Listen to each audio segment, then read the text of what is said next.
Okay, here we are. We are live. Thank you for joining us today on our Facebook Live, which is all about understanding your baby sleep and your sleep. I think we'll get into a little bit about that because we know that sleep and mental health are so linked. So thank you. Sorry. Thank you for joining us on this Facebook Live, which is part of our series as part of our partnership with the Royal Ottawa Mental Health Hospital Women's Mental Health program, where we deliver peer support groups to people within the perinatal period, and also these Facebook Lives so that we can share information. And I'm so excited today to introduce our guest. We have Joelle Choueiry, who is a neuroscience Ph.D. candidate at the University of Ottawa and the Royal Institute of Mental Health Research. I don't know about our viewers, but when I hear neuroscience, I know we're dealing with a smarty pants. So I'm very excited to have you here. You have been studying substance use and neurodevelopment disorders using brain imaging techniques since 2009, and you became a We Sleep certified pediatric sleep consultant, and you're passionate about helping parents find the rest they truly need after dealing with, having kids yourself and having to understand the whole process of, supporting their sleep and then, of course, supporting your own.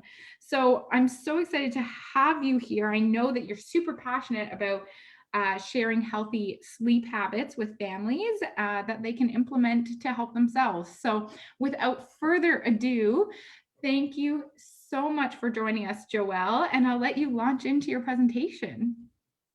Good morning. Thank you, Elise, so much for the wonderful introduction. I'm very delighted, very happy, very excited to be here, a little nervous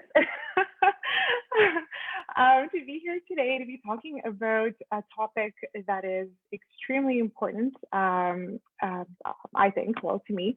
So thank you so much for making this happen. And all right, so thank you for the introduction. A little bit more about me. So as Elise said, yes, I've been studying neuroscience, and so that started as a passion to learn more about mental illness and how we can solve some of the mysteries of mental illnesses.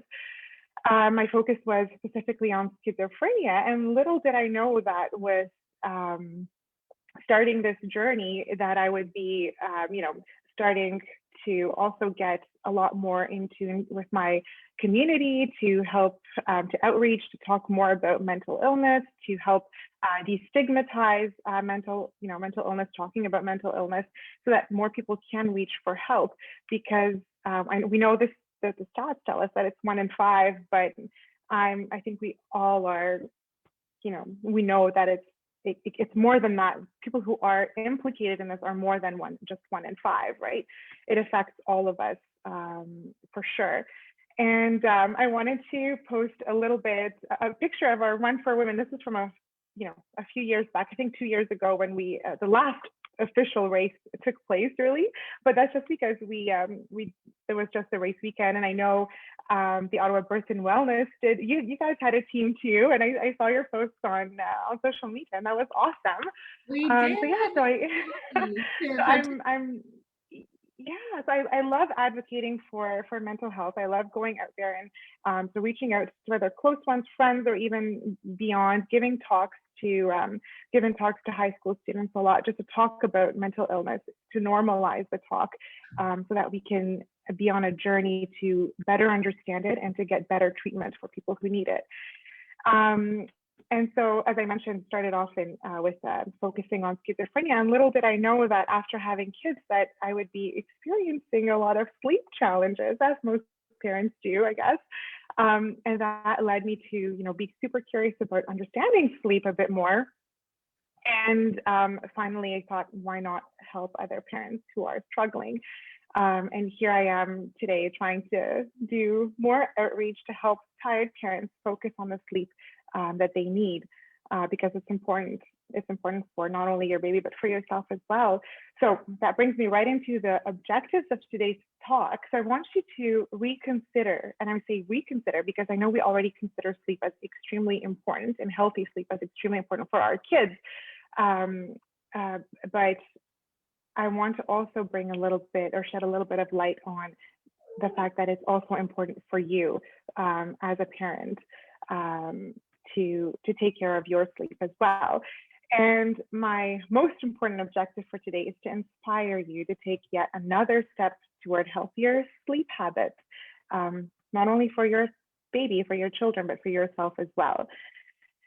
So sleep, it's essential. This is nothing new. I'm sure all of our listeners know that for sure. And I also know that, it's by nature that we try to improve our children's sleep from the first day and ours as well. But sometimes we're so focused on the idea of how much are they sleeping, how many hours are babies getting, or how many hours are we getting? And often we don't take a minute to look at the quality of our sleep and also the timing of the sleep that we're taking. So maybe we are getting 8 hours of sleep or the 7 hours that we need. People are different, children are also different. So the number of hours of sleep that you need might vary a little bit. However, keep in mind that the quality of that sleep is also extremely important. Are you getting uninterrupted sleep? Or that's for you and equally your baby for sure. Are you waking up multiple times a night? How long does it take you to fall back asleep? How long does it take your baby to fall back asleep? Because all of these things are extremely important when we look at sleep in general. So it's not just about the time that you're getting, but also the quality and the timing. So are you going to bed late? Is your child, your baby, getting to bed super late? So it's not just a matter. So let's say they're sleeping from 9 to 9. Does that follow their biological? So they're getting a good 12-hour sleep window, but does that follow their biological rhythm? So is it fully restful sleep that they're getting at that time window? And the question that you can ask yourself that can easily, give you an idea of, the quality of your sleep is, how do you feel the next day? And how does your child feel the next day? How's your attention? How's your memory? How's your decision-making skills? Because we know that lack of sleep, whether it happens only, let's say it happens just one night, or whether reoccurring, so on a long-term basis, will affect attention, it will affect memory, will affect your decision making, and mood regulation, and even brain fog. So all of these things come into play for sure, whether it's after one night or after sleep deprivation, long-term sleep deprivation. And the topic is increasingly important, especially when we talk about long-term sleep deprivation, because then we're talking about risks, not only physical challenges, but also mental health challenges. And right at this point, I want to take a minute to jump to the mental health focus here of the talk, and ask you, it's not to basically just focus on the fact that your mental health, your mental well-being, and your sleep and your physical health is not just a luxury. So with health, with physical health, like proper healthy eating habits and so on, we focus on that and we know that it's important. But sometimes when we talk about self-care and sleep, it almost feels like it takes a luxury tone to it. It's like, oh no, I'm tired. I'm a tired mama, or I'm a tired caregiver. And it's like we feel proud because we are giving it all, and that's amazing because that's part of who we are. But also, it's important to keep in mind that on the long term, doing it on a short-term basis, sometimes, okay, you see the end of the light at the end of the tunnel. You have a plan to get back into healthy sleep habits after, and it can be okay on a short term. But when things start trickling and start going on to the long term, then you want to ask yourself, like, how full is your cup? How much more can you give, right? So I feel like mental well-being, when we talk about sleep and physical and healthy eating habits and proper exercise and all that, is more of a responsibility and not a luxury.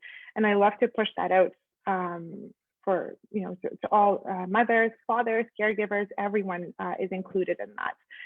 And when we talk specifically about postnatal sleep deprivation and postnatal depression, so I wanted to mention here that not getting enough sleep will increase your likelihood, your vulnerability to other risk factors that can trigger depression. So risk factors such as personal history of depression with a previous pregnancy, or even family history of depression, having a close family member that has a history of depression. So being sleep deprived increases or can lead to greater vulnerability to those risk factors. And so another important thing to keep in mind here, or to shed light on, because we're in the pandemic era, is to look at the COVID-related sleep challenges, because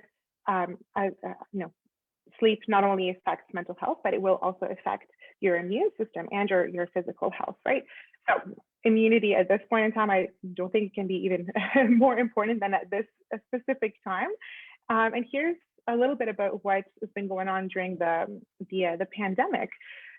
So reports are showing that there's people are experiencing more sleep disturbance during the pandemic, and that could be due to stress, anxiety from the unknown, basically just not knowing where we're going or how things are going to turn out, and so on, and depression from being isolated and all that kind of stuff, and from all the changes that we're experiencing.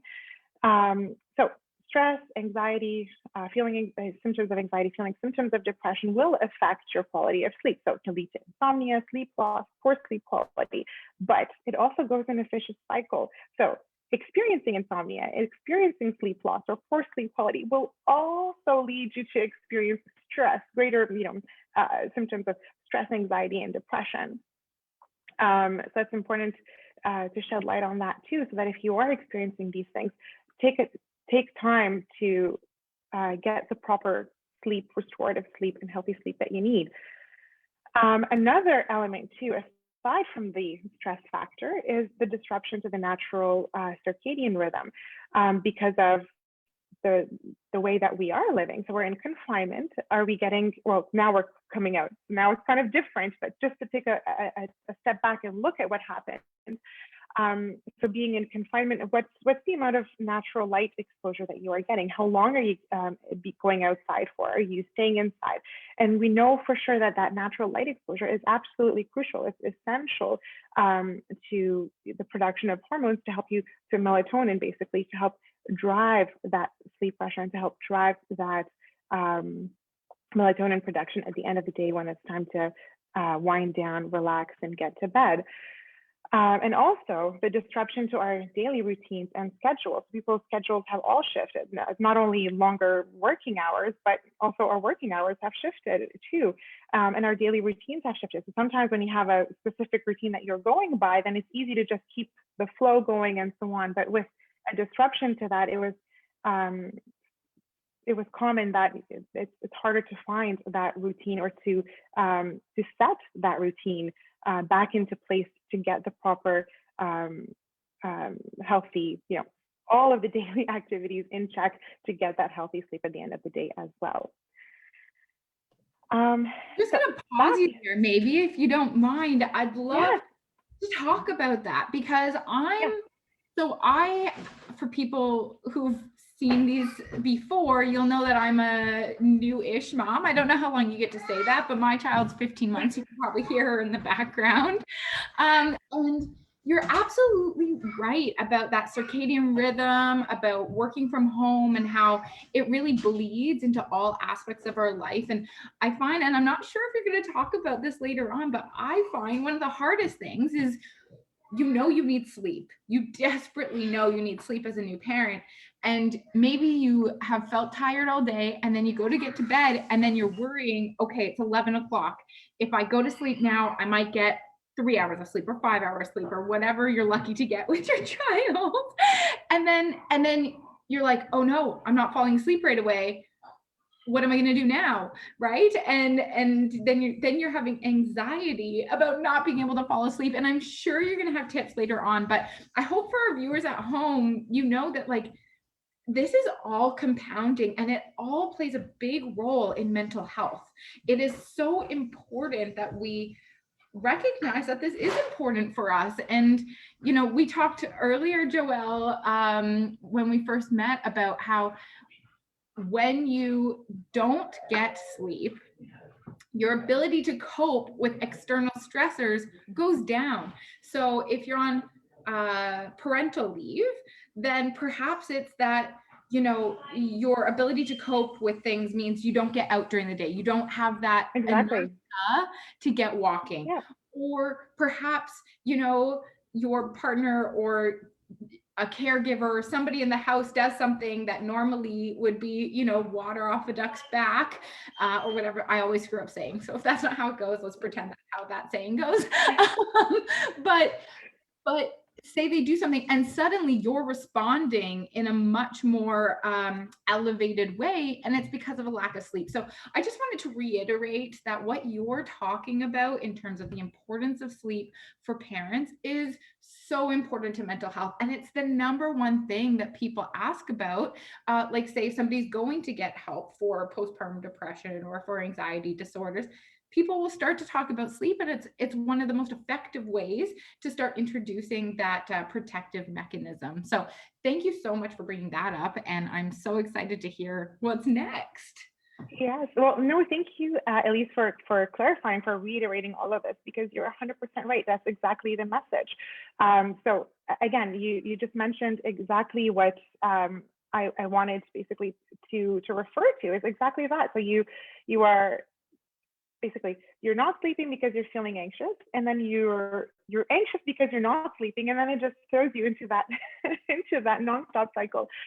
So before, I think right now would be a good idea to just talk about the little tips for adults, what to do in those kinds of situations. So basically, try to not focus on the sleep part. Try to focus on winding down. Try to do something that is, because like focusing on sleep itself and then you're not getting the sleep will just throw you into that, back into that loop. So take a step back and focus on relaxing, focus on winding down, and try to do that maybe an hour before you go to bed. So let's say you said you wanted to go to bed at 11, sleep from 11 until whatever, 3, the time that you need to wake up again, to nurse or to take care of your baby, or the time that your baby wakes up. So you know you need to be asleep by 11. So try to start winding down by 10. Important things to consider is screens. So that affects basically your melatonin production, the blue lights that you're emitting. So if it's necessary for you to wear blue light glasses, something to, if you're necessarily need to be, let's say, on your computer if you're working, or on your phone. So yes, just keep that in mind, basically the blue light exposure, and try to, as much as possible, avoid screen time, avoid social media, avoid stressors before going to bed, at least an hour before going to bed. So that's directly right before the going to bed time. And what you want to do is just focus it on winding down. So do whatever it is that helps you wind down. So then when you are going to sleep, you're actually feeling already relaxed enough, already, soothed, unstressed, and so on, ready to fall asleep by, let's say, 11. And then you try to sleep and you're feeling anxious, you're feeling stressed, and you're not sleeping. Don't stay in bed and linger and try to force yourself to sleep. Get out 15, 20 minutes and you're still, awake and you're stressing about it. Get out of bed, go change settings, go change rooms, take a breather, get yourself to calm down again, and then try again after a little while when you feel like you're getting sleepy again. So those are good, helpful tips. But also what applies for adults as well as for kids is, what are you doing during the day affects how well you're going to fall asleep at night, or how quickly you're going to fall asleep at night. So again, are you getting the natural light exposure? Are you going outside? Are you exercising? Are you eating a balanced diet throughout the day? All of these things will have a direct effect on the second portion of your day, so your nighttime. Yeah. I just wanted to add, so we actually had somebody comment on Facebook, Becca on Facebook, talks about that sometimes the pressure and the focus becomes on controlling the newborn when you're really anxious about controlling your own sleep, right? So talking about having reasonable expectations for a baby versus thinking about the things that you can do to implement sleep when you are able to get sleep. And, you know, a few tips and tricks that I do is I always have like a really dry book beside my bed, and I'll read a few pages, and that normally gets me back into the sleepy mode.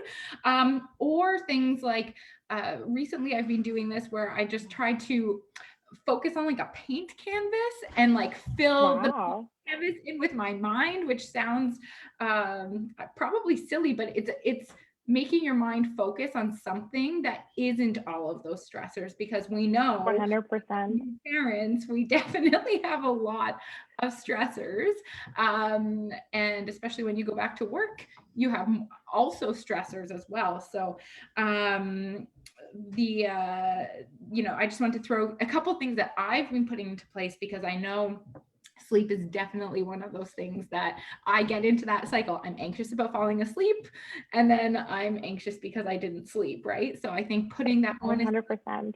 What are things we can do to support our sleep that's separate potentially from what we might be doing to support our child's sleep? 100%. And no, I love the idea of the canvas. That's wonderful. Other things like, so meditating, if meditation is not your thing, so find something that you enjoy. Is it listening to quiet music, you know, right before you fall asleep? Focus on deep breathing, because that's going to help, you know, soothe, help with your rhythm, your cardiac rhythm, and calm you down. So focusing on taking deep breaths. Other things you can do if you're feeling anxious and you have a list of things to do on your mind, and you're thinking, oh, like I need to remember this for tomorrow, or that for, you know, or thinking about your work after going back to work after the parental leave. You know what?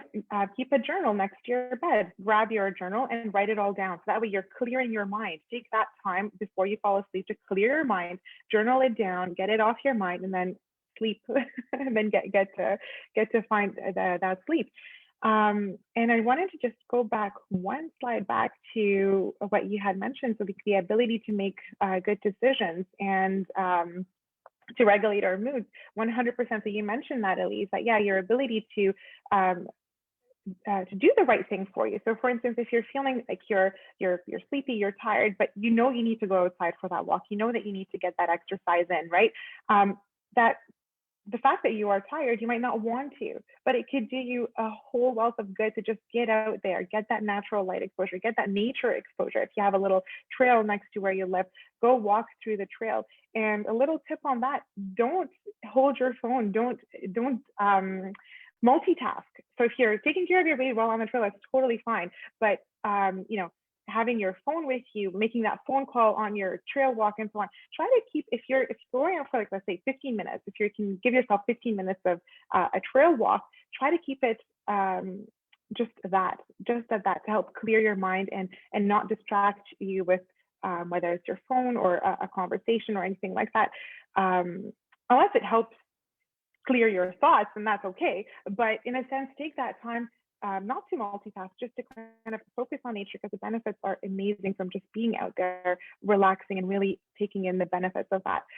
And yes, 100%, you mentioned mood regulation. So yeah, sometimes when we are tired, for sure, our ability to regulate our mood, whether it's with our in response to something that our kids are asking or doing, or whether it's our partner or another something that's coming up, you know, our ability to you know, just focus or calm down or just keep our mood under control is not 100% there. So yeah, so those are all extremely important points to just focus on and mention and keep in mind the next time you're thinking, no, I'll just binge watch another, you know, another episode of this, or whatever it is that you're doing. Keep in mind these things to help you focus on the sleep that you absolutely need. And my last interruption, I guess, on this is I read somewhere about this idea of oh, and now I'm forgetting its name because I apparently have the brain fog. But it's almost like revenge staying up. it was something, it had some sort of name like that, where essentially you feel like you're giving so much to everybody else during the day, and so much of you is taken that when you finally have time to rest at home, you're like, I'm staying up because this is my me time, right? And I've certainly felt that way, and I've been like, I deserve this extra episode, whatever I'm watching.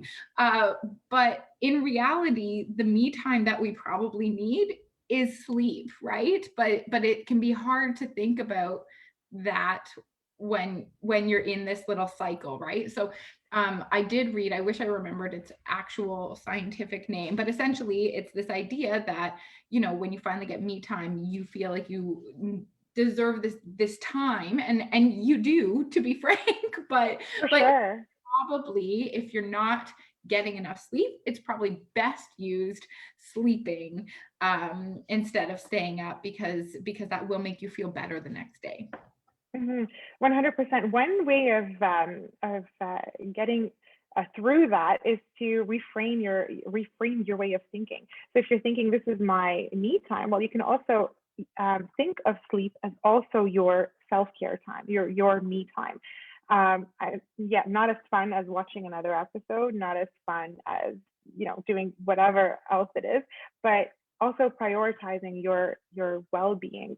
So just shifting the idea from it being revengeful to something that you're doing as a benefit for yourself. Just think of how well you'll be feeling the next day. Think of how good you'll be feeling, and then have a chart. Give yourself an extra bonus point for getting that extra half hour of good sleep, because you will experience the benefits the next day for sure. It's jumping also now. Okay. All right. So I think we're definitely ready to get into back to the children's zone, back to the kids zone. So just as we feel better when we're well rested, so do our kids. So from what if we're talking about attention, so if they're more attentive, more focused on a task, a better ability to concentrate, but also they'll feel happier, more cheerful, and their ability to interact with their environment and to learn from their environment and to be curious about their environment is also evidently affected with when they're well rested as opposed to when they're tired and cranky. So if your child is having a hard time sleeping, or is experiencing sleep difficulties or sleep challenges, you're definitely not alone. So depending on the stats, 25 to 50% of children, 40% of adolescents have sleep challenges or difficulty sleeping. If we focus on the ages less than 5, so we're talking about 1 in 4, so a quarter, 25% of children 5 and less have difficulty sleeping.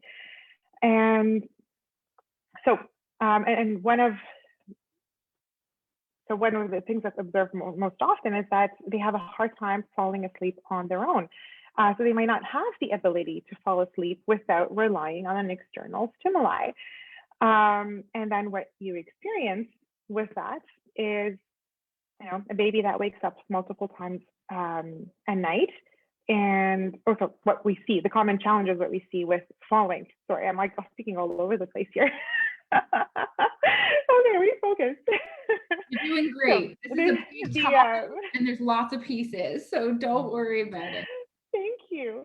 So, one of the key components is the child does not have the ability to fall asleep on their own, and they're relying on external stimuli. And when that happens, the other common challenges that we see that is most often related to that is multiple night waking. So waking up multiple times a night. So things like hearing like babies, oh, my baby only sleeps 30 minutes at a time, or 30 to 45 minutes at a time. My baby only naps for 20 minutes, for instance.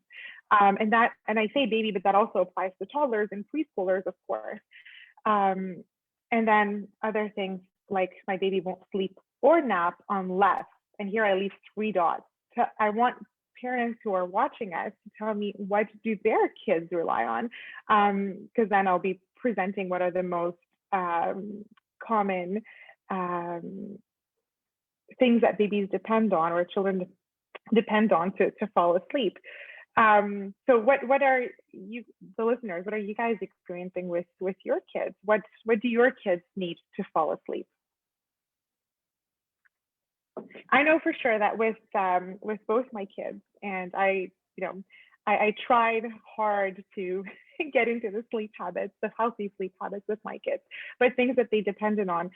So, and then kids are so different too. That's the other interesting part, is that one, so I have a 5-year-old now and a 4-year-old, and so my 5 did not take a soother. My 4-year-old did, but he did like to have a soother at night. So soother obviously is one common one. Other props that they depend on is, for me personally, was also feeding to sleep. So needing to be fed to fall asleep. Elise, I'm not sure what you experienced with your little one, but I'm sure it falls. So Aria, it was a journey. I'll say that. It always is. So Aria, so first of all, when I run a parenting drop-in, and again, I am not a certified sleep specialist, but I always talk about how there's a spectrum, right? And I think what we're not talking about like full-on sleep training here. I think there's a lot of negative connotations with this idea that you just like let your child go, right? And so I kind of want to, say to people that there's a spectrum of how people relate to their children, right? And there are healthy sleep habits, and there are ways that we support, right? And so for Aria, we had she was a preemie, right? So she was born 8 weeks early. For the first 40 days of her life, she slept on her own in an incubator. So yeah, for the first 4 to 5 months, she was actually fantastic at sleeping, to be honest. That's amazing. But then she hit, and I don't know how you feel about this. I don't know, whether we call it a 4-month sleep progression or a 4-month sleep regression. I know not everybody has those, I've heard those terms, but for Aria, it seemed pretty accurate, because around that time she started to change. Like, you notice that they start to become a bit more aware. And for Aria, it was around 6 months, because she's 8 weeks behind, but it was pretty bang on. She experienced everything that, like, if you are to read those things and you believe in those things, then she experienced all of those things, right? Like, she was very much more aware. She was a lot more difficult to put down.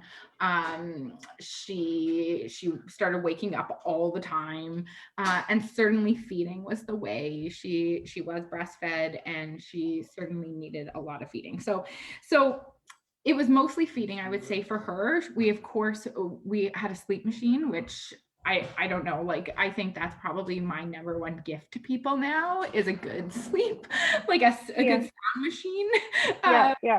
Because certainly it helps you to be able to, bang around downstairs while they're sleeping, and it does help later on, I find. But really, it was the sound machine. It was, a little cuddle, and a little bouncing maybe, and definitely feeding. And definitely feeding, Sure. I think feeding is definitely the most common one. But as you mentioned, rocking, bouncing, even, I know a lot of parents will use the exercise ball, the big exercise ball, and just bounce with their baby to help them fall asleep. The swing, the baby swing, the stroller is a common one. Feeding by far the most common.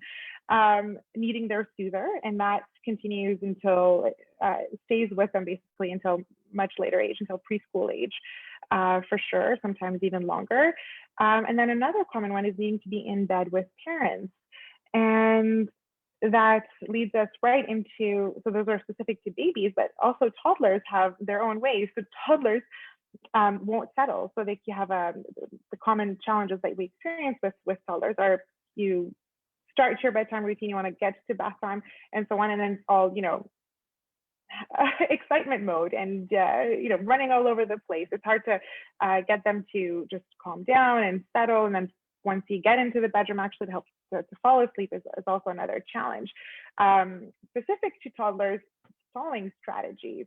So one more sip of water, one more storybook, and the famous why questions, or, the big, philosophical questions like, well, why is the sky blue? Or why is, grandma this? Or why, big questions that you're just like, right, this is the perfect time to ask. A little note about that. So here, if it's a why question that's relating to an experience that your toddler experienced, it's definitely important to take the time and because to go through what to relate, to connect with your child, to go through what they're trying to express to you, because like not all big why questions are stalling questions. Sometimes it's a worry that is sitting on the toddler's mind, and they want an explanation. They want to understand it more. It's something that they're confused about or not too clear about, and so it's important to take the time to clarify that, and to help them feel safe and to help them understand what it is that they're asking about. So not all why questions are big stalling strategies. Sometimes toddlers really do want to take the time to understand something that they experienced, and it's important to take the time to explain that to them, to go through it, and to help them feel that feeling of being safe and loved, of course, before falling asleep. And also, just like babies, toddlers will not sleep or will not nap unless, and again, the answers can vary so much, but also the common ones are unless the caregiver, mom or dad, sleep with them. So they want to sleep in their beds, if they're in a toddler bed or a big kid's bed, as some people will call it, and or even co-sleeping with mom and dad. So they won't fall asleep unless or until they are in the parent's bed. And so that brings us right to our healthy sleep steps. So in 5 quick steps, plus 1 for toddlers, here's a quick glance. Obviously, each one of those steps that I'm going to talk about, we can easily spend a half an hour, if not long, just discussing each one of those points. But to kind of go over exactly what you can do to find healthier sleep habits, here are the 5 recommended steps. So number 1 is take a look at the sleep environment. So we did talk about this earlier in the talk. So and that we talked about it for adults, but it's as equally important for your child. So what's their sleep environment like? So crib specifically, safety in the crib is number 1, 100% essential safety steps is to check what's in the crib. So firm mattress, the bumpers. So but there's no plush toys or anything that wouldn't be considered as safe. So that's from under the safety umbrella. But aside from that, how about light exposure? So how much light is coming into the room? And again, not all babies will react to light the same way. So some babies will sleep in any light condition. Other ones, as soon as there's a little peak of light from anywhere, they're alert, they're awake, and they can't settle. Other for something, because it blew my mind, and I don't know why it blew my mind, but it did, that babies aren't scared of the dark. Like it was just something, my partner read it and he was like, oh, did you know that like babies aren't scared of the dark? And it's like, well, that makes sense, because I mean, I think a lot of fears are learned, and if you've never been in the dark, and of course they've been in the dark for quite some time inside, right? Like it was just very interesting to me. So this idea that you don't need a night light, you don't need to ensure that there's a little bit of light for the baby. I mean, now that I know that, it obviously makes sense. But when I was very, very tired and new, it was definitely something that really blew my mind. It's like, of course, they're not afraid of the dark. So you can put them down in the dark to sleep. Yeah, it's actually recommended and preferable to put them down in complete darkness. Now, having a little bit of light when you need to take care of your baby at night is definitely needed. You can try to keep a very dim light if you need to feed the baby at night, then that's completely fine. But to have a light on at night all the time, it's definitely not needed. And so the important point here, or the interesting point to mention with fears and being afraid of the dark, is that sometimes fears are associations that are learned, exactly as you mentioned. So we associate darkness with being afraid, and that is definitely learned at a later age. And so the recommendation is that, they don't need a night light until the age of 3. Babies don't necessarily experience night fears or nightmares until, after age 3, but it's not always the case. So that it can happen earlier.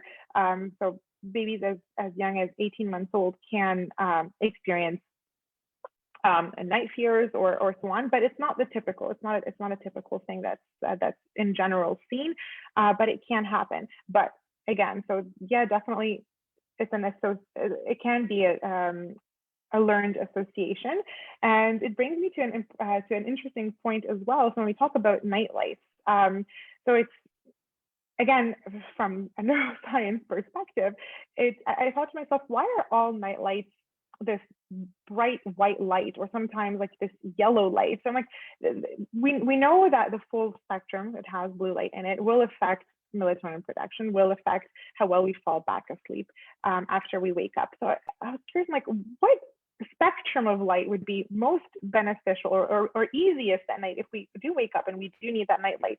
So I did my readings and so on. And I'm like, okay, well, what would make sense would be something that's comparable to the sun setting, so something in the orange hues and the red hues. And actually, red, I mean, there's not enough research done, of course, but still, red would be the safest color to use. Yet you don't see that. You don't see red nightlights. And worse, even when I do mention it, some people are like, oh my God, red. It's like, it's an intense color. And again, this is associations. We associate the color red with, just danger, or like, blood, or something that's aggressive and so on. And so the idea of putting red as a light in a bedroom, it's like, oh, is it really, do you really want that? So again, here is another learned association that we have. But when we look at physiology, or exactly how the red light will impact our ability to fall back asleep and whatever, it's the less intrusive one from the whole spectrum. So just an interesting point.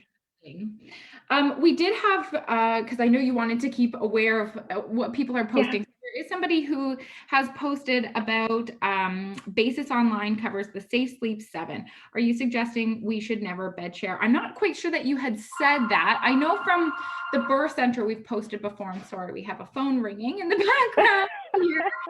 This is the work from home magic that we get to share with people. But I do know that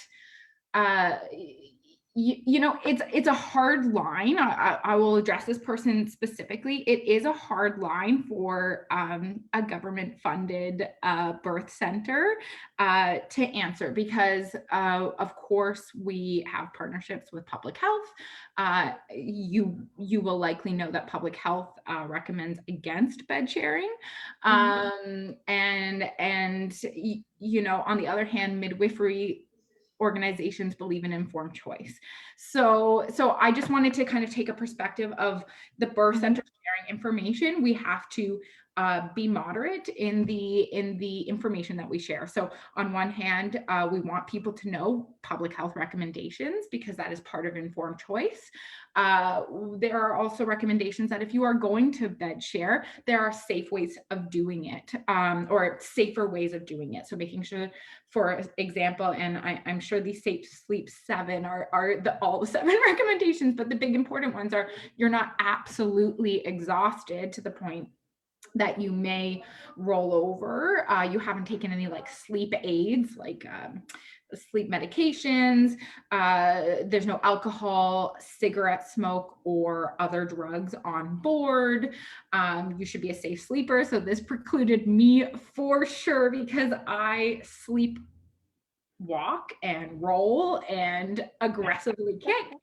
So I knew from the very beginning that I was not a safe sleeper. So that was never something that I could participate in.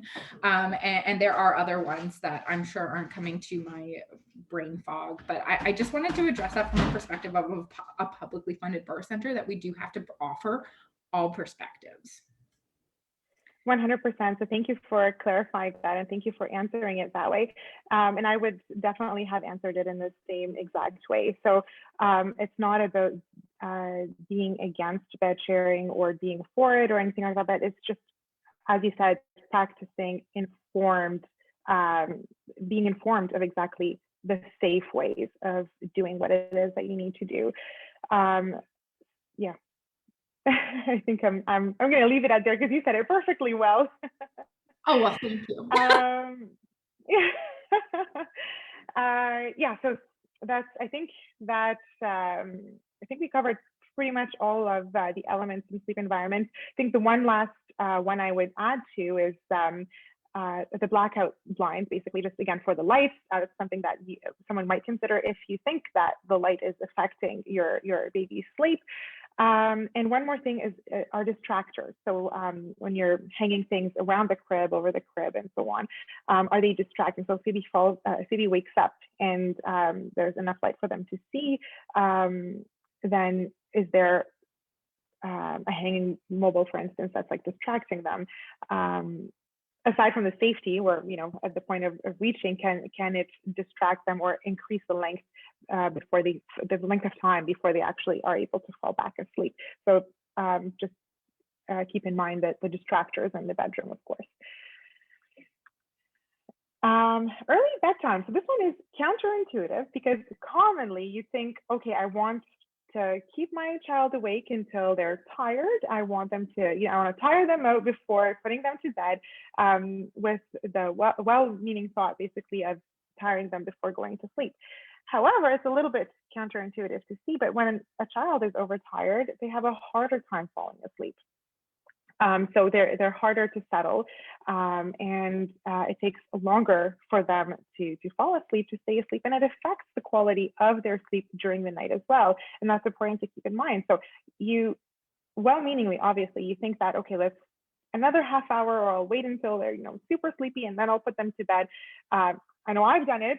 It's commonly thought that it's it'll help you with putting them to sleep, but it can go the other way around. And also, what you will see is it'll affect the quality of their sleep at night. So you might experience more frequent night wakings. For an older child, it could, in nightmares and so on, it could increase the risk of having nightmares. I mean, risk is not like it's a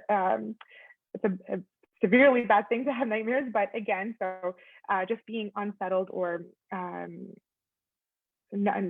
going to bed in an unsettled way can also influence how well you sleep at night. Definitely prefer earlier bedtimes. Predictable bedtime, and this is a big one, and that's equally as important for newborns as it is for older children, even for us. So when we talk about predictable bedtime, I'm directly referring to your bedtime routine. So have it set in a way that is predictable. So for us, we know we can tell the time as an adult. We can, the environment is predictable for us. However, for a child, they rely on our cues. So what cues we give them. So having a predictable bedtime routine, something that they know happens in that specific order every single night, it helps them feel safer when they're able to predict what's coming next. And so whether it's, bath, pajamas, feeding, book, and into bed awake, whatever your steps are for a bedtime routine, have it be consistent and have it be predictable. By predictable meaning it's consistent every night. And it's tricky because sometimes we don't pay attention to the order that we do things in, but that's super important. Keep the order consistent. If you do bath first and then into your PJs, then feeding, and then book, and then sleep, have it in that specific order every single night, because every step tells your baby that it's one step closer to official bedtime. And so the ability for them to predict when bedtime will happen, they're able to soothe and settle and rest, and knowing that, what's coming up next, what's coming, when bedtime is actually coming, and so on. So it's just your every step basically in your routine is a step closer to putting the baby in their bed. Keep baby awake during the routine. So whether it's the nap time routine or whether it's the bedtime routine, it's best to keep baby awake, because the slightest bit, especially for younger babies, so slightest bit of drowsiness during the routine will affect how well they will fall asleep. So the goal is to just keep them awake, keep them alert, keep them engaged during the routine itself, and then finally, when you are putting your child to bed, they need to go to bed fully awake. And again, that's counterintuitive because you think, well, I'm just going to wait until baby's drowsy and then I'm going to put them to sleep. But that's what the problem here is, that they're not developing the ability to fall asleep on their own when you are soothing them to sleep in your arms or whatever, if they're falling asleep during the routine and so on. And then, so developing the ability to fall asleep on their own is especially important, because as they grow, it becomes harder and harder and harder to develop that ability, and they'll need more of your support to learn that for sure. So on that note, we have a question that just Yeah. came in. Thank you, Kelsey, about what do you do if you do the bedtime routine and then the baby can't go to sleep for a while? Do you then redo the routine? But what you're saying is that, they should be awake at the end of the bedtime routine. And I have to admit, and I do think this is the spectrum I think I was talking about, right? Like, I know that for the first 4, which was actually 6 months with Aria, it was like survival mode. Like those first 4 months, it was like, we did, as I said, I'm not a safe sleeper for a child to be in bed with me. So we definitely put the child in their own space every single time, for every nap, every bedtime. Of course, in the early days, it was like, put them to sleep and then like try and then like do the like step away. But if I can share my own experience, and I do want listeners, because midwifery led organizations do believe in choice, and Right. I hope nobody's gonna go away being like, I'm a bad parent and I'm screwing up my child's sleep. Like, I don't want people to go away thinking that this is a judgment. But from my experience, the moment we started putting Aria down awake, there was a little bit of struggle, of course, but I'm not talking about leaving her crying for hours like that. We didn't do that. But there was a little bit of struggle as she learned to put herself to sleep. But very quickly, once we made that transition, she started having naps and bedtime. And that's not everybody's experience, but for me, it's really hard as a new parent, I think, to put your child down awake and trust that it's a learning curve for them. And I think what you're saying here is that eventually all people need to learn to sleep, to fall asleep, right? Without external stimuli, like, adults do for sure. And when you choose to implement those tips is really part of parenting and parenting choices. But of course, 100%.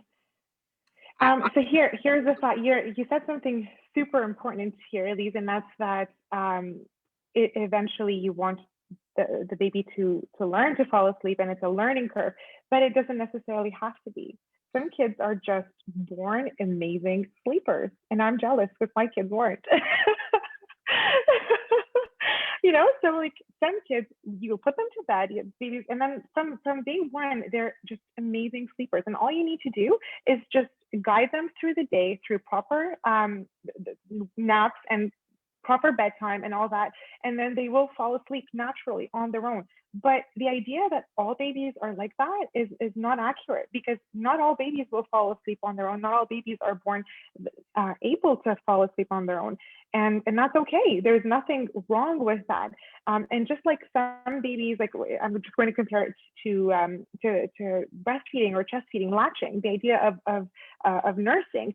Some babies, or even sometimes a bottle, like for instance, my oldest, I had a hard time getting her to latch. Even on the bottle, she had a hard time. So she had to, learn to be able to, get. And you think that babies should be born knowing how to do this automatically, like it's a survival feature, But no. And same goes with sleep, and just like many other things in life, some babies are just different, and that's totally okay. Some babies need more assistance to learn to be able to fall asleep on their own. And again, I'm by no means referring to people leaving their babies in bed crying and teaching them how to sleep, because it's not the way to do it. And again, there's a lot of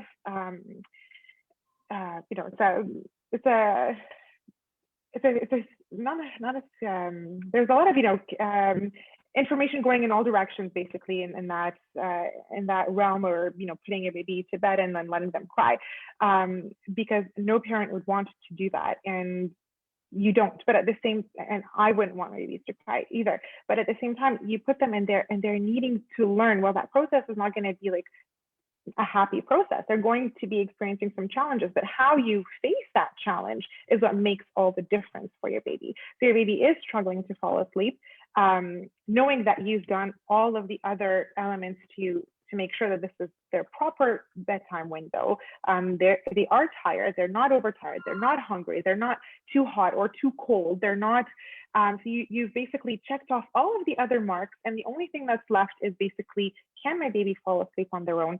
What do I need to do? There's gentle approaches that does not involve you leaving your child and walking away. You are there to comfort them, to help them feel safe, to help them know that, and sometimes you'll need two models. If it's an older toddler and they still don't have the ability, you might need to model to them, just close your eyes, take deep breaths, and help them through step-by-step, guide them to helping them fall asleep on their own. So it does not need, and my thought is, it doesn't need to involve leaving your child to cry on their own, especially. It's by no means nothing that I would be suggesting. But at the same time, it is important for parents to know that when, especially as they get older, the learning to fall asleep part can be challenging, but it would be essential. And it's definitely easier to do, or can be easier at a younger age, to implement that, or to help them learn that before they get older. Because as they get older and they're more alert and so on, and developmentally, the changes that occur, it just makes it all a little bit more challenging, for sure. And from my understanding, and I guess my one experience, take it or leave it for what it is, but I'm seeing some questions about, like, my baby's only 3 months, and they hear everything falls apart at 4 months.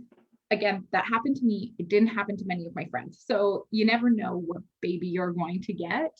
But to me, when I look at these 5 steps, these aren't steps that are necessarily like breaking the mold, but they are steps to make things predictable. And predictability for everybody, including adults, creates comfort, right? So 100%. We know, I attended a course and am technically a change management certified professional. We know that change equals chaos.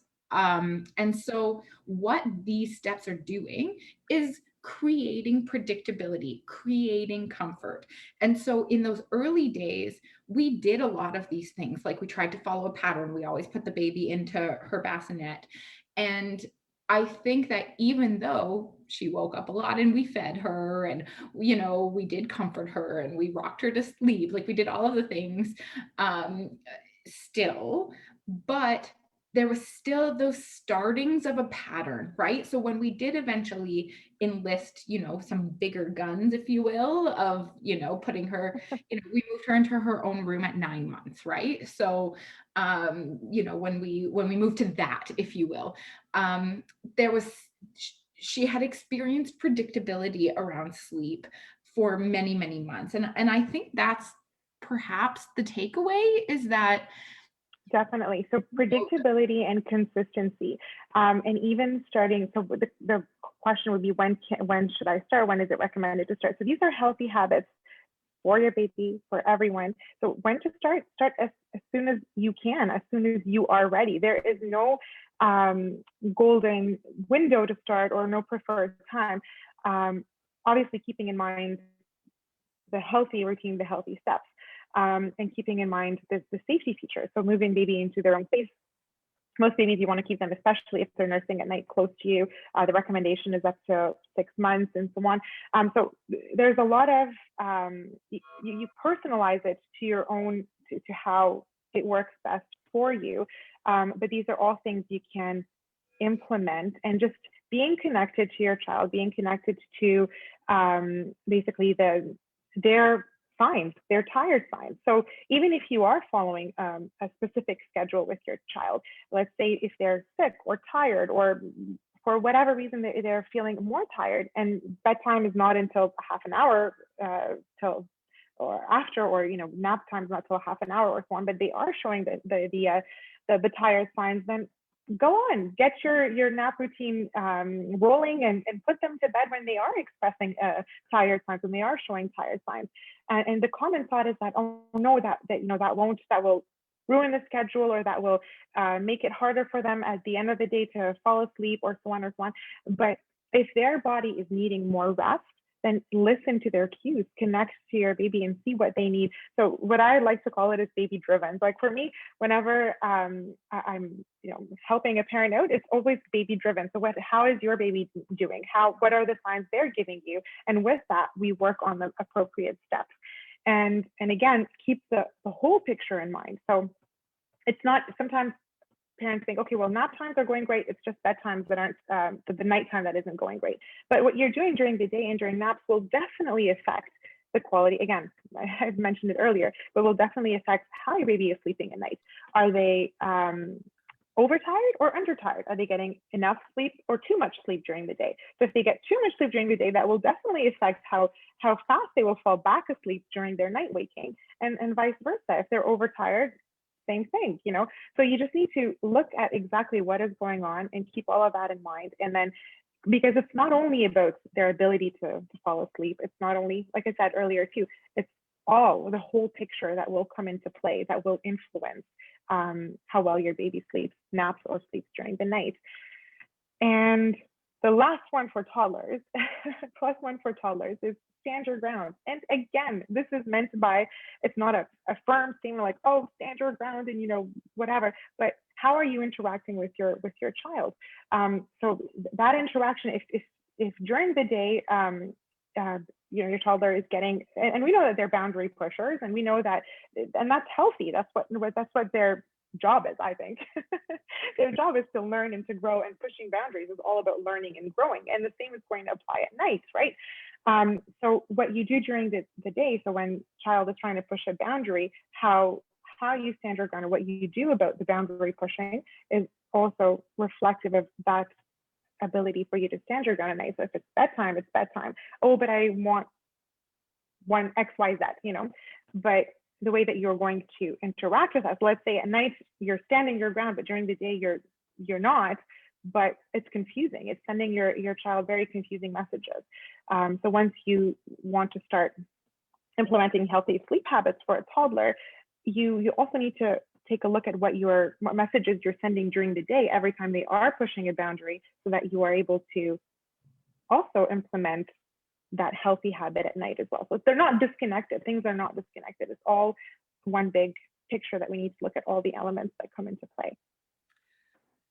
That is amazing. So, I do have to say, one of my friends who is great, she's had 3 kids, and all kids are great sleepers, because she's been, really like supportive of creating that predictable environment, I would say, is probably a big part of her success. But she said to me, even before my baby came, sleep begets more sleep. And it became our mantra in our household. So that, like, listening to sleepy cues, letting your baby nap, like, sleep begets more sleep. The more sleep they have, the more they will sleep. And, and then when they are awake, the happier they will be. And it really truly did all feed to each other. We have so many great questions. We are over time, so we'll probably maybe wrap up, but we do have some great questions. So maybe I'll ask them now. And what I will say is that keep asking your questions in this. If there are questions that come in afterwards, Joelle will send them to you, and perhaps you can send responses and we can post them for people if they come in afterwards, because a lot of people watch lives after they're posted. So one is white noise a crutch that should be weaned over time? I certainly hope not, because now I fall asleep being able to listen to the white noise through the wall. It's funny that you say that. A lot of parents experience that too. So they use white noise for their baby when baby is sleeping in their room, and then when they move baby to their own space, to their own room, then parents feel like, oh, they need that white noise machine and have to buy another one for them. So white noise machine is very different from music. So for instance, listening to music is definitely soothing, definitely relaxing, but it can be a crutch. It can become a crutch. So people depend on it to fall asleep. White noise does not have the same impact on sleep as music would, definitely. So if you're going to use music, for instance, during your bedtime routine, just to soothe the environment, calm the environment down to help soothe your baby, that's totally fine. But when it comes to sleeping, off with the music, on with the white noise machine, and that's it. And the white noise machine is supposed to just muffle any background noises. So your baby will not necessarily be dependent on it. However, if baby is a light sleeper and you don't use your white noise machine, it might seem like it is a crutch, but it's not because baby is dependent on the white noise.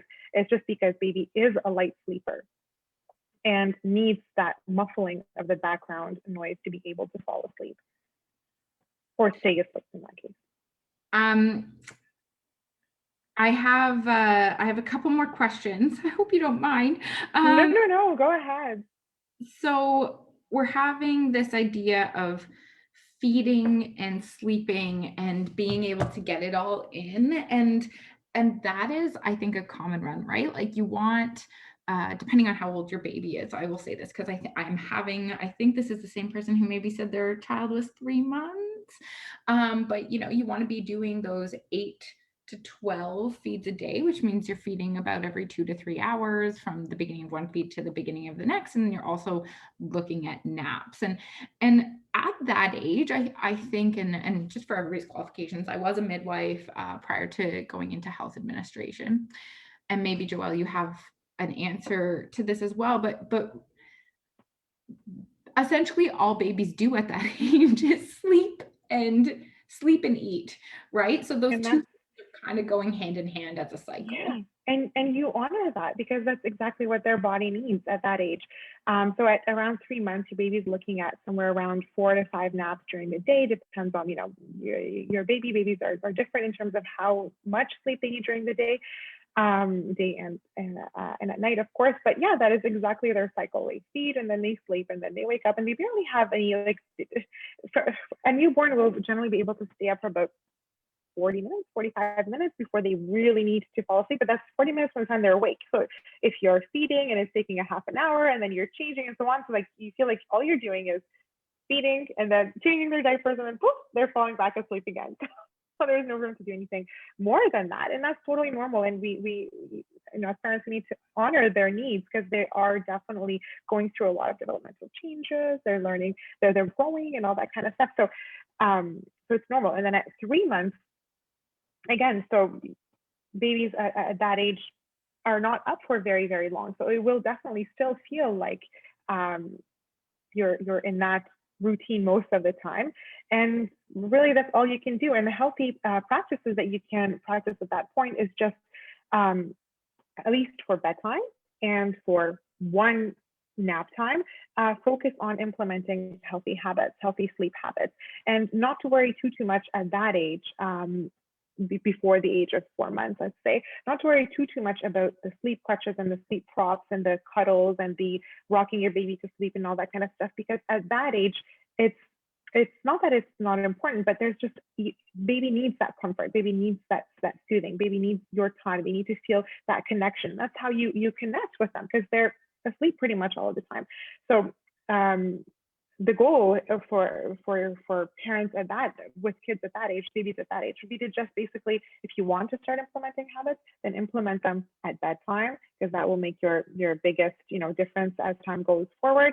And then pick one. Usually the morning naps are the easiest, so pick your morning nap and implement healthy habits for your morning nap. And as things get better and better, and you feel like able to tackle another nap time, you can definitely tackle another nap time and so on. But yeah, that will definitely be your routine. So feeding and then back to sleep, changing diapers, and what I would say to this person who's talking about, like, do you wake them up to feed because then it's feeding time by the time they're asleep? I would, and I mean, everybody's circumstance is different. So obviously you want to make sure that your baby is gaining weight appropriately. Obviously, if your baby is not gaining weight appropriately, then you want to focus on feeds. But by 3 months, you're probably pretty evened out. If they are napping, I would let them nap, because likely what will happen is they will cluster feed when they wake up. So they might not go every 3 hours for feeding. They might feed and then an hour and a half feed again, right? They might cluster some feeds in order to achieve those naps and to get more sleep. So if your baby is sleeping, don't let them sleep like 6 hours during the day without at that age, but give them time to rest, and they will wake up to feed, and they'll start to establish their own pattern. So that would be my advice on that one. And then, Beautifully said. pardon? Beautifully said. Thank you. And then the last question, and then I think we do really have to wrap up, is that their baby is a night owl, and they can't seem to get them to consider a bedtime until after 10 p.m. This was Aria for sure, and it creeped up definitely. Now she goes to bed at 7:30 every day. It was around 6:30 at the beginning of around when she was 9 months. But certainly when she was 2 to 3 months, like her longest sleep I think was between 10 p.m. and maybe like 2 a.m. was like where we got the magic. Mm-hmm. But yeah, like I don't know if that's normal. It seems everybody I talk to, their kids don't go to bed at like 2 to 3 months until 10. Yeah, well, definitely depending on how much they're napping during the day. If they have like really good solid naps during the day, then yeah, you can definitely expect your bedtime to, be closer to the 9-10 p.m. window. And that's totally normal. Again, that's why you don't need to do too much at that age, because what you want to do really is just help baby to tell the difference between night and day. So starting, let's say, after dinner time, to just keep a quiet, calm environment, and that will help baby tell the difference. And then the way that you interact with your baby during the night would be different than from during the day. So during the day, you could be loud and moving around and doing lots of activities, and I don't know, just be like, I guess loud would be during the day with light and having the blinds open and all that kind of stuff, going outside and so on. And then just having that drastic difference at night to help just maybe decipher the difference between daytime and nighttime. And then the same applies for feeding. So when you're doing your feeding during the day, talk to your baby, keep them alert, keep them awake when they're feeding. They don't, sometimes babies are, when they're feeding, they can fall asleep. And the biggest recommendation would be to just keep them awake, talk to them, interact with them, sing, touch them, and play with their hands or whatever. Do what you need to do to keep them awake and to take that time, even though they're feeding. You're not disturbing them unless you're like my little guy. He was like, as soon as he heard a voice while he's like nursing, he'd just stop and look at where the voice is coming from, and it was just like the end. Like it had to be absolute quiet for him, which was pretty funny. But yeah, so like unless you're in a condition like that where your baby really needs a calm environment to feed, don't be afraid during the day to interact a lot with your baby while they are feeding. And your biggest goal would be to just help distinguish between day and night, just exactly with your behavior, based on your behavior. And right now, since we're summer and like the sun stays up until, it stays light outside until pretty late. So one key thing to do now is to put the blinds down, or to have a darker environment at 7 if you're latest at 7 if you're trying to basically change that to an earlier bedtime. Awesome. Okay, we are 15 minutes over time. Thank you to our viewers for staying with Sorry. us. No, it's always my fault. It's always my fault. Joelle, thank you so much for your time. Do you have any famous last words you'd like to leave us with?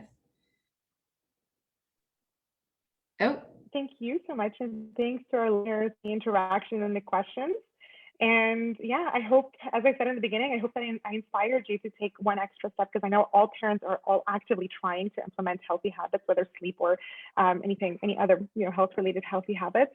So I hope I inspired you to take it one more step for healthier sleep habits today with my talk.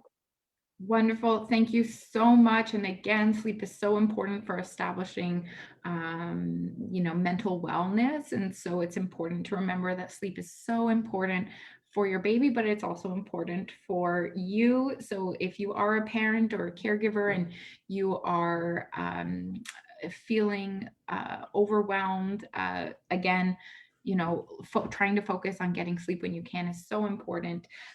Again, this was part of our series as part of our partnership for our perinatal mental health program with women's mental health at the Royal Ottawa Hospital. And so reminder that we do run programs, peer support programs. They are free, they are virtual, and they are with social workers from the Royal.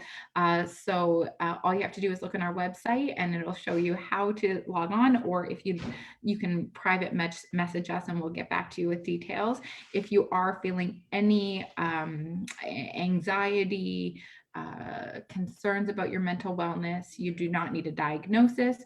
These are free. They're very easy to access, and they're designed to help you connect with other parents who are new parents who are going through something very similar. So again, that program exists. It's here to support the community. These sessions are here to support the community. And Joelle, we are just so thankful for your time and for your expertise. We really hope that people watch this in the future. And if they do have questions, please leave the questions in the chat. We will make sure Joelle gets them and we'll get you an answer. Thank you, thank you, thank you. Thank you, Elise.